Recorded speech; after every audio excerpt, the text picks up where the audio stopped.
But during that same day, God sent Ezekiel to a place, middle of the desert, full of bones, and he tells Ezekiel, prophecy, and bring them back to life. And of course, the process was that Ezekiel does what Hashem says, and Hashem brings them back to life. And the Chachamim say that those bones, hundreds of them, hundreds of people, came back to life, went back to town on that same day.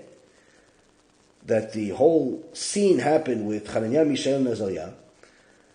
They all came into town, and everybody knew who they were, because Hashem made sure that these resurrection of the dead was something that was clear to understand and to know. These people were the tribe of Ephraim that got punished for leaving Egypt at the time of Moshe Rabbeinu. Nearly 1,000 years, over 900 years beforehand. Instead of listening to Moshe Rabbeinu, waiting for the specific times of when Hashem says, this is the time of your exodus, this is the time of your salvation, they guessed the time. They guessed the time and they decided to leave Egypt on their own without the rest of Am Yisrael, and HaKadosh Baruch Hu punished them by having the Philistines kill all of them in the middle of the desert. Now, up to this, many people know, but what a lot of people don't know is that where were they for those 900 years that they got resurrected? Many people assumed they were in heaven.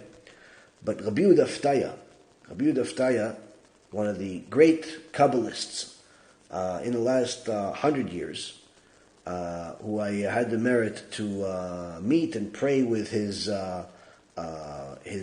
sister's son in our kollel over here for the last couple of years.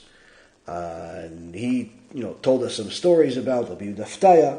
But anyway, Rabbi Yehuda Aftaya writes in Minchat Yehuda that because the tribe of Ephraim did not follow the word of Hashem and simply decided to pick a time of when the salvation is on their own, Hashem punished all of them by putting all of them in Kafakela for over 900 years. So we see from here that guessing the times of when the salvation is not something that is a wise thing to do. Let's just say that. And anyone who doesn't know what Kaf Akela is, you could simply go to my YouTube page or my website, type Kaf Akela, K-A-F, and then another word, H-A-K-E-L-A. I have a 4-hour lecture about what Kaf Akela is, full of knowledge, hundreds of sources that's going to tell you exactly what it is. It's not Gehenom and it's not Chibut HaKever. It's something else. As the Gemara in Masechet Shabbat, the last chapter says, it's a couple of angels that take the soul of a person and fling it from one end of the world to the other end of the world, punishing it in the process for whatever deed they did. And it's very, very gruesome. Let's just say that.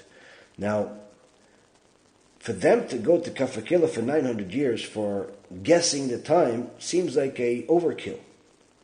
But once we see what the prophet Daniel said, we'll understand why this is not a really overkill. Why this is actually indeed the necessary truth.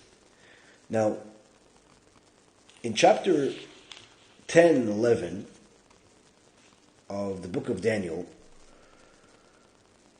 Daniel gives us the insight of what's going to happen at the end of days and how there's going to be the major crisis in the world.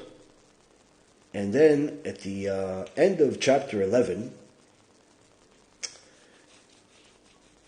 Daniel tells us that at that time, beginning of chapter 12, he says, at that time, Michael, meaning the angel Michael, that's the defendant of Am Yisrael, at that time Michael will stand the great heavenly prince who stands in support of the members of your people.